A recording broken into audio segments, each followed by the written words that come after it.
Hello, everyone, and welcome to this episode of the Higher Ed Geek Podcast, episode number 39 with Tyler Lloyd. Cool conversation with another fellow podcaster. He is the host of the podcast My Peace Corps Story, and also was involved in the production side of a sort of cocktail podcast called Speaking Easy. So definitely check both of those out in the show notes. But Tyler's a really cool guy, just super nice. Really, it was cool hearing more about his background and the work that he's doing right now with his podcast as well as his day job. But just really appreciate you listening. I appreciate Tyler making the time for this show. And after this brief message from our sponsor, this is episode number 39 with Tyler Lloyd.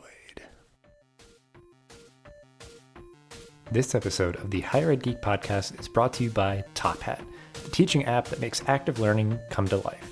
Top Hat helps thousands of professors create their perfect course. Our app is easy to use and allows you to engage your class, adopt next-generation textbooks, and run tests, all within a secure digital environment. See why faculty in over 700 colleges and universities across North America trust Top Hat to power their classrooms. Visit tophat.com/higheredgeek. That's tophat.com/higheredgeek.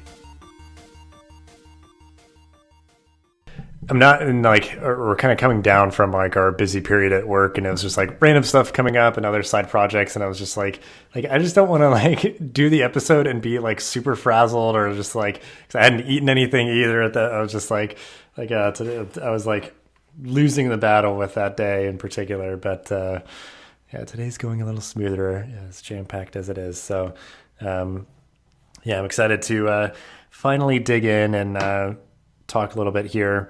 I know you have kind of diverse and varied interests, and I'm excited to dig into it. So yes, we'll go ahead and get started. So if you want to introduce yourself and kind of just give a Cliff Notes version of your professional journey and how you got to be where you are today. Well, my name is Tyler Lloyd. I currently live in Washington, D.C. I'm a federal employee working for the United States Environmental Protection Agency. I grew up in Kentucky in a somewhat rural setting outside of a large town. Spent my summers growing vegetables, selling at farmers markets, a lot of time outside catching bugs and exploring nature, which led me to studying biology, and then pursuing environmental science and environmental policy. And along the way, I did some traveling, first in undergrad for study abroad in Australia, and then I served in Burkina Faso as a Peace Corps volunteer for 2 years. In between my years at grad school, I sort of sandwiched Peace Corps service in between 2 years of grad school at Indiana University. And then ended up landing a job at EPA. And that sort of brings us to present. There's, as anyone's story goes, there's a lot more details in there, but that is the Cliff Notes version of my life. Yeah, it's just always summarizing it in a few minutes, but that is well done. And we'll dig into a couple of pieces here. So, thinking back to, undergraduate Tyler, what do you feel your college experience specifically when you were in undergrad, what did that give you personally? You mentioned study abroad and those things, what did that give you personally and or professionally that still resonates today? Well, I would say one thing that surprises people when they meet present day Tyler is that I was in a fraternity. I was in a very large, well-known fraternity, Pi Kappa Alpha, and depending where you went to school, you might cringe at the name because you may have negative connotations with the chapter that was on your campus.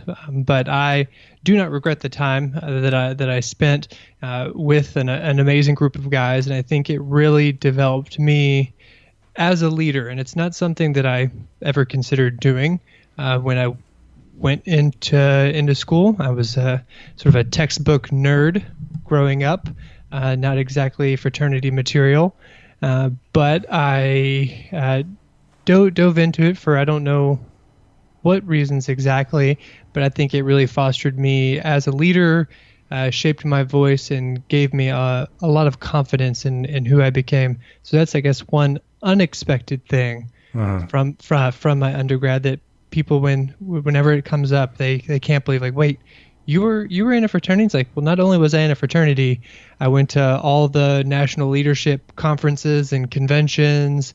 I was vice president, led recruitment. I was in it, and I would say that I'm proud of my time as an active member of that fraternity. So that's, I guess, one thing that pops up in my mind when you prompt that question. Yeah. Well, I guess you have the experience that, like, as somebody who works in higher ed, like, that's what I would hope and imagine students get out of that experience. Because, yeah, like, there's a lot of stereotypes or sort of, like, bad reputations about certain things. If it's just like, oh, just like a bunch of people party together all the time and, like, just goofing off or whatever. But it's like, it has the capacity for being such a catalyst for leadership growth and teamwork and, just a lot of skill building. And, you had mentioned, like, feeling like it was a way that you stepped out of your comfort zone a lot. So it's like, they have a place, and as long as they are being responsible and guided by, kind of devoted professionals to help sort of scaffold their growth and development and all that. I'm glad you had such a kind of transformative experience with your fraternity, and that sort of setting you on the path that you're on. I know you work on a couple of different things in addition to your day job, like a podcast specifically. So, if it's just sort of like broadly, your current work, your current world, like, the things that you kind of fill your time with, like, what do you enjoy most about your current work? And we'll get on to some of the more geeky stuff. Well, current day-to-day work at EPA. So my title is an environmental protection specialist, which is not the sexiest title in the world. But what I like to tell people that I do is that I help regulate chemical substances. So that's what I do. Work on a wide range of chemicals, and it's a government agency. And as such, I would like to make the caveat that I do not speak for the EPA. I'm not a representative of the EPA. I'm coming on here in my public capacity, and probably prefer to stay away from work stuff. We've been in the news enough, but I happen to fill my time outside of EPA pretty well. I'm doing podcasting. I've got one current podcast called My Peace Corps Story, where I talk to current and return volunteers about their Peace Corps service. And that sort of stemmed out of a book that I wrote about my Peace Corps service. And then before that podcast, I had another pretty successful show with two friends all about home bartending and cocktails, something that I knew absolutely nothing about. And even after 2 years, I would say I know just marginally more about the subject matter. But they were the host of the show, and I was the guy that did all the web design, social media, promotion, recording, editing, all the non-sexy stuff. But that's what I like. I like creating in the sort of digital space, be it videos, podcasts, websites, photography. I've always been a tinkerer on a computer. As much as I love the outdoors, I can become lost in a screen and spend hours upon hours editing something, making something, or just goofing off. Oh. Yeah, well, you've mentioned it a few times. I feel like, you've just got that, like, kind of nerdy, geeky core that kind of manifests in different ways. And and I guess just to clarify, like, if somebody was interested, because it sounds like it'd be fairly evergreen content, can people still find that old podcast that you worked on somewhere on the interwebs? Yeah, it's called Speaking Easy Podcast. It's on speakingeasypodcast.com. It's on still all the major platforms. I'm still paying for the hosting for it because it is good. We produced 106 episodes, one a week for 2 years. A wide array of content.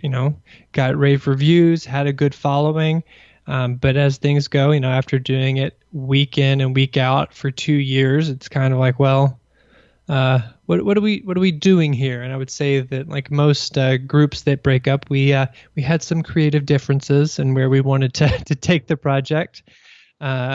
I was, because I love the sort of creation and figuring out, in the digital space of like, well, now we have this product. Can we monetize it? Can we write more content that we could then, publish and sell?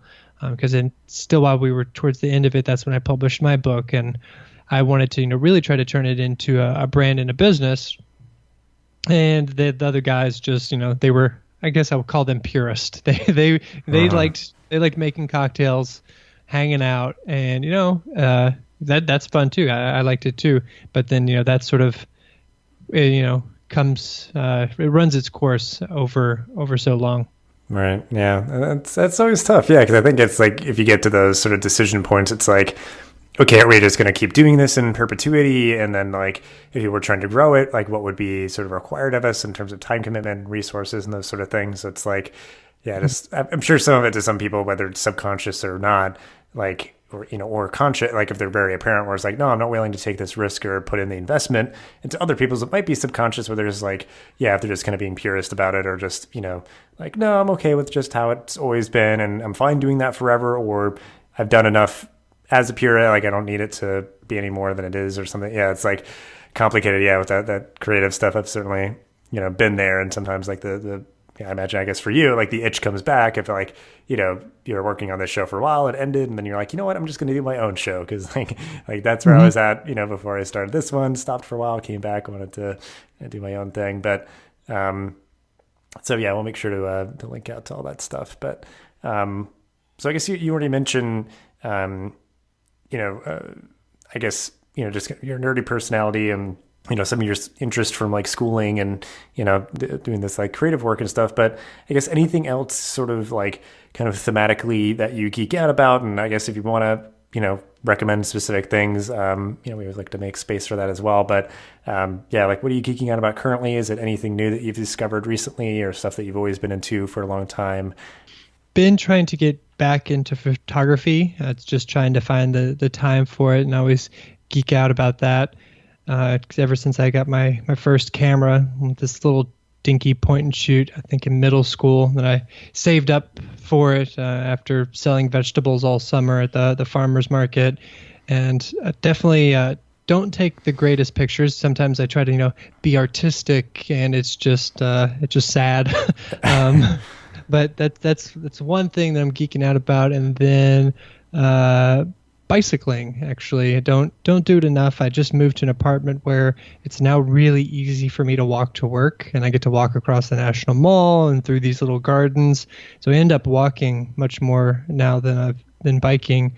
But I spent, I guess, the first 2 years in DC, my Saturdays were spent at farmers markets because that's how I grew up, and I guess I just gravitate towards farmers markets. But not being a farmer and growing anything in the city, I sort of met up with this guy, and he was fixing bikes at the farmers market, and I joined him. And then for every single Saturday, as long as the market was open, we fixed bicycles in the community for free. People could give us a donation if they wanted to, but it was a wide range of clientele, which was pretty interesting. You had these people that would come with these, gorgeous, beautiful $3,000 and $4,000 bicycles, something that I'll probably never own myself or be able to justify. And I got to work on them and like learn them and tinker with them. And, and they would, throw us $20, $40 as a sort of a tip and a donation, which was great because we used those to buy supplies and tools and different things. But then a lot of that money sort of went to subsidize some of the people that would come with their bicycle that was this rundown, held together with like duct tape and a prayer bicycle. But like that was their way of getting to work. They were on the very, very different end of the economic spectrum. And it was so amazing to be able to fix their bike, that, okay, I just helped someone get to work next week.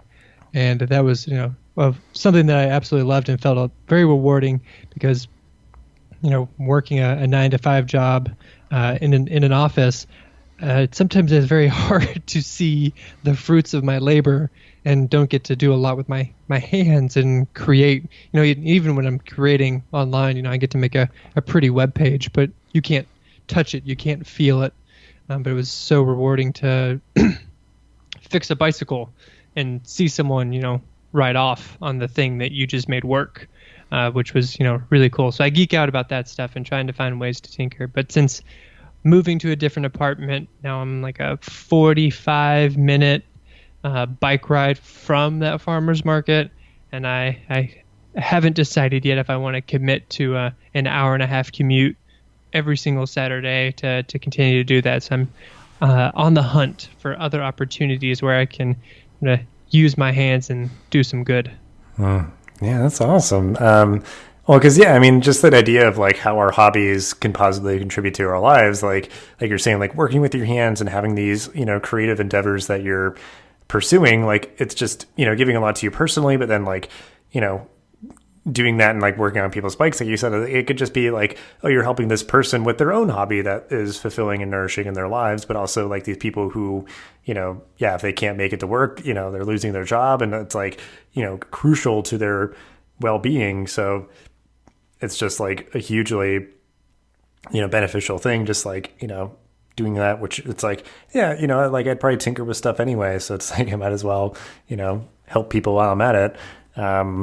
I'm curious too, just to like bring back a thread from before of like you mentioning, doing your own podcast, that being a hobby of yours. So like, you mentioned how, helping to repair people's bikes and stuff was a hobby, that has been, kind of meaningful and positively contributing to your life and others. But, maybe with the podcast, that's something that you decided to kind of venture out and do on your own. How is a hobby like that positively contributing to your life right now? Well, for one thing, at least for the My Peace Corps story, I kind of get this constant reminder of how amazing of an opportunity I had to serve in the Peace Corps and the experiences that I had there. For any informative experience, for those who are listening who have never done something like the Peace Corps, you've done something in your life where you kind of walked away and you're like, man, I feel changed from that, be it a week-long trip abroad somewhere, maybe you're on a mission trip or some sort of service opportunity, and you walk away and you feel just changed. Your mindset, you want to do things differently in your day-to-day life, but a lot of those experiences you tend to then, as soon as you get back to your life, you backslide into how it was before. It's really hard to make those changes stick and to carry that energy. It sort of dies out once the fuel's removed from it, which was that experience. The flame burns itself out. But I have this benefit of with this podcast that I'm talking to people who are reflecting back on their service and remembering all the highs and the lows. You do look back a little bit with rose-colored glasses, but there are millions of difficulties along the way. And I have this opportunity where I get to remember my service and have this constant reminder of, oh, yeah, I said I was going to do this differently, or I was going to change my life this way, and I was going to be more connected to my community and this and that. And that's one of the biggest things sort of rewarding for me. And I mean, as you know, with your podcast, I just have an opportunity to talk to people that I never would have otherwise talked to, who have amazing stories, interesting life experiences. And it's just this really cool opportunity, especially in, today's world, that if I didn't have this podcast, I probably wouldn't talk to, this is sad, like anybody who wasn't outside of my routine life. I talk to my girlfriend who I live with, and I would go to work and talk to my colleagues, and there's the normal people that you see at, the grocery store, and you kind of interact with them, and you've got your friends, and that's it. Like, rarely do we have these new people come into our lives on a routine basis that we just sit down to listen and talk, and just talk openly and explore it. And I think that that is a skill that I'm trying to get better at. I'm always not the best active listener and interviewer, as some of my reviews and fellow fans have pointed out. They've given me some love. I'm up to, I think, 54 reviews on iTunes with a 5 stars overall. So it's not doing bad, but they do give me some honest criticism that I can be a little bit awkward. I don't follow up as well. But what an opportunity to be able to have those experiences and talk to people like that, because I don't think most of us have that. So those are some of the things that I'm getting and growing with doing this podcast. And then once people know you have a podcast, you've probably experienced this, like, oh, well, I've got this idea for a podcast. I've always wanted to do a podcast. How do you start a podcast? And I will gladly, like, okay, let's set aside some time, 30 minutes, an hour, and I will just brain dump. I will send you a bunch of links, tell you, like, this is the equipment that I use, this is how I do it, this is how you should structure it. And I don't think anybody has ever taken me up on it. And actually, like, we maybe had the conversation, but I don't think they've ever started their own podcast. But I'm always willing to let people know, like, okay, it's not that hard. I've got a $60 microphone and a 7-year-old laptop. You can make it work and make it sound good and make it interesting with not a lot of money. So that's another thing that I'm building the skill set that I'm ready to teach someone else, if I can just find the right person, the willing student, to take this information and do something with it. Because maybe they'll create a podcast that'll be amazing and change the world, or it'll just be really funny and people will like it. But that'll still change the world too. Yeah. I definitely get that a lot too. Yeah. And I think, I've seen some, kind of eggs that I've helped to hatch, and they've grown on to be their own cool things. And because that's part of what I love about the medium is it is so accessible. And I mean, there's so many platforms now that are, but certainly something about the spoken word directly in your ear, which is, certainly really enjoyable, and just, I think, able to be a little bit more long form than, like if you're like a YouTuber or something. But and I guess just like you're saying, I mean, like, you personally grow from it, from just like, the like helpful constructive criticism of listeners. And, I've certainly, been doing this for several years between different shows. And I think I'm not getting any formal kind of education on this kind of stuff, but I've learned a lot just by doing it, and sharing, great stories, and, seeing that people are enjoying them. And like I said, it continues to resonate for you, the power of the Peace Corps experience, and, hopefully other folks, the folks that you're talking to are, allowing that to, sort of like you're saying, almost like that metaphor of like keeping that fire going, even in just like the, sort of smallest sense. Because if it gets, extinguished, it might be hard to sort of restart that kind of spirit that you might have. And if you can keep that going for, any number of other people, it's always a good thing. So, and it's always nice when the people, come on the show, and as they're sort of preparing, and I send them out some questions, and like, these are the things I'm going to talk about. So many times they'll be like, well, as I was preparing for the show, I pulled out my journals, my diaries, and I was reading through them, and I was remembering all these things that I forgot about, and they have all these stories that are just coming up that, if it wasn't for this goofy guy with a podcast, they probably wouldn't have taken the time to really reflect back on their service. So it gives me just this little opportunity, one person at a time, to allow them a chance to remember what they did. Mm-hmm. Yeah, it's very cool. Well, I'm always curious, especially for, obviously pretty much all the people we have on the show are just like geeky people, but especially other like geeky creators. I'm curious if there's anything that specifically you are reading, watching, and or listening to. It could be any or all of those categories, but any particular pieces of content that are grabbing your attention lately that we could include in the show notes. Well, I am taking, I guess, it's always, you're always hesitant to talk about something that you just got into, that you're just exploring. It's like, I cannot speak with any bit of authority on this, but I'm just finished, I guess, 2 nights ago, my very first graphic novel. It's of an 8-volume series. I'm now just started the second one last night, called Saga. And I've never read any graphic novels, but so far from reading this one, they're awesome. And just seeing the artwork and the imagery and the storyline going on there, because I'm trying to get better at reading, because I spend a lot of time at work reading things that interest me but are on a more of a policy legal stance, very technical, and I want to still read, but by the time I get home, the idea of, cracking open a normal book is like, I don't really want to stare at a lot of, black words on a white page.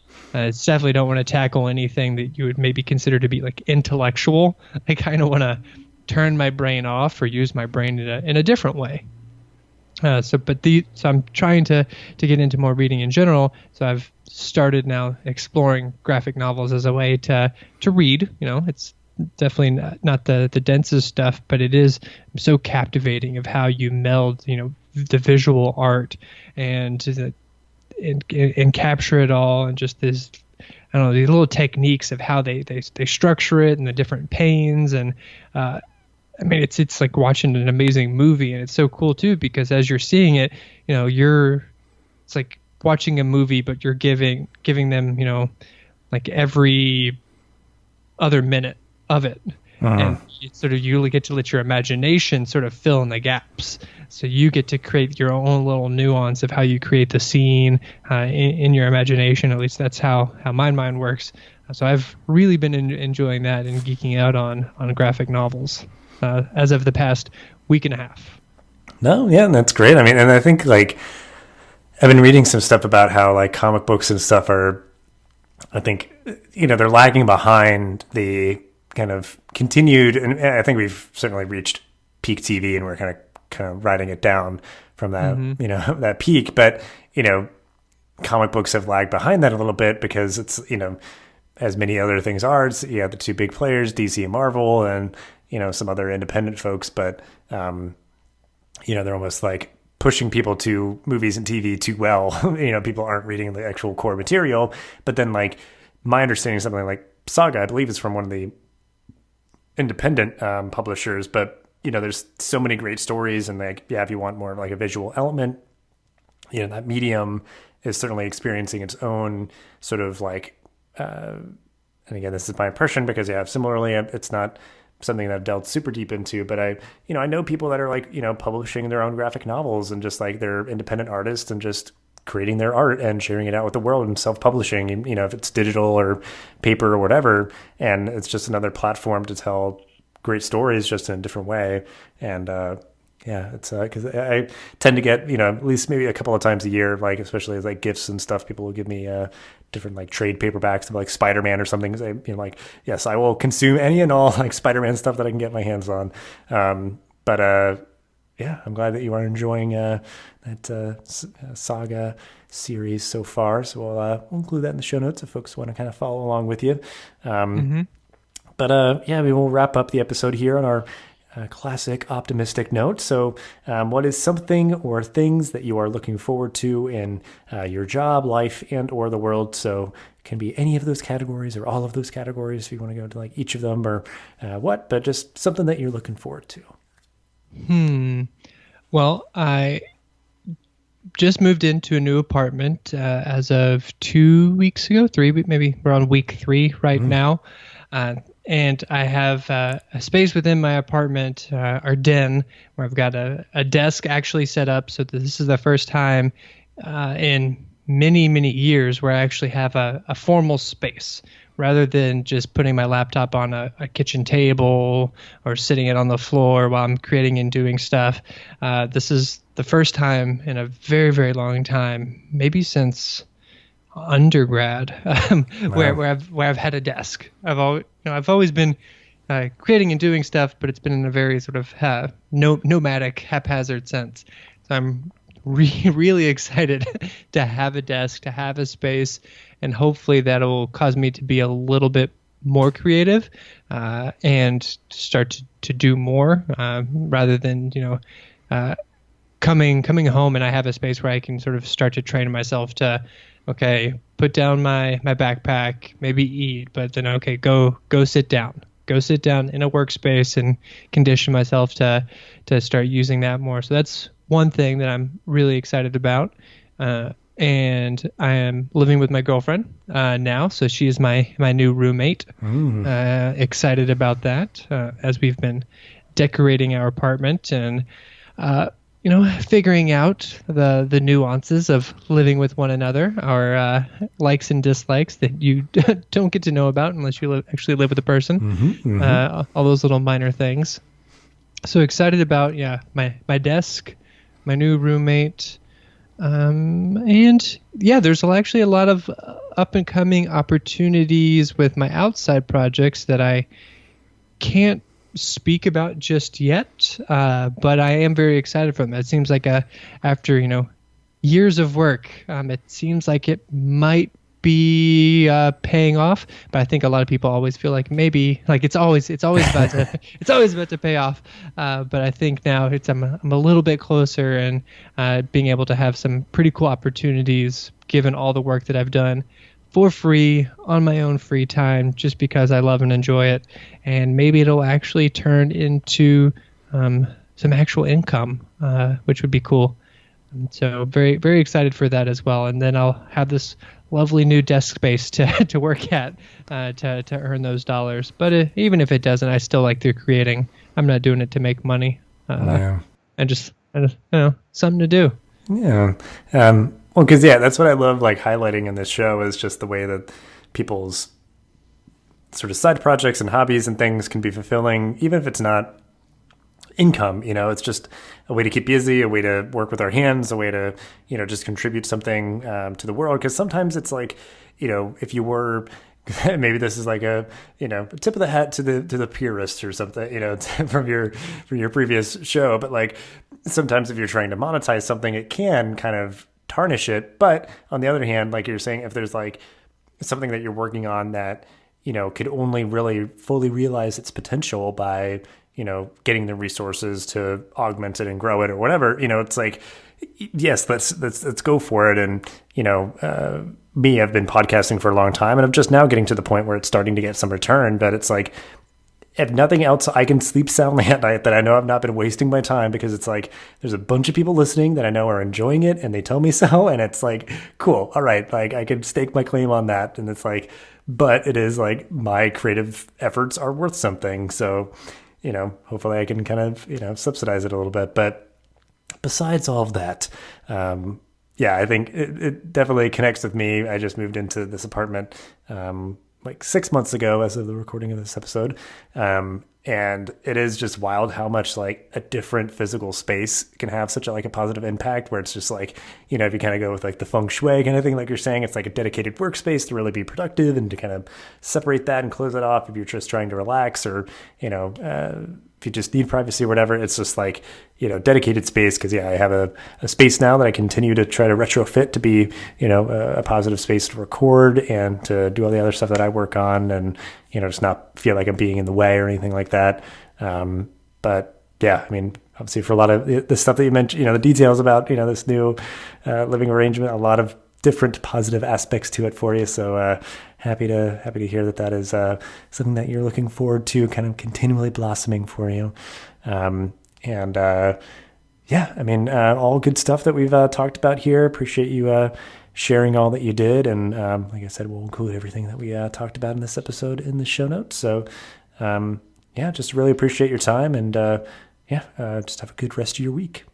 Well, thank you. It's been a pleasure talking with you, and hopefully we can keep the conversation going, not on the podcast, as, we're both sort of dabbling in this creation space. If ever we can, exchange tips and tricks and support one another in various ways, always willing to lend some time to a fellow creator like yourself. So hopefully this doesn't end when we hang up on this Skype call. No, yeah. I mean, I always appreciate talking shop. So I'm sure this will not be the last time. And I appreciate you making yourself available. And best of luck with everything. And I guess I'll talk to you again soon. This podcast is a proud member of the ConnectEDU Podcast Network, bringing together diverse voices and thoughtful discussions to the higher ed community. Check us out online at connectedu.network or on Twitter at ConnectEDUPod. Thanks for listening to this episode of the podcast. Make sure to rate, review, and subscribe so you never miss an episode. Thanks again for listening, and we'll see you in the next episode of the Higher Ed Geek Podcast.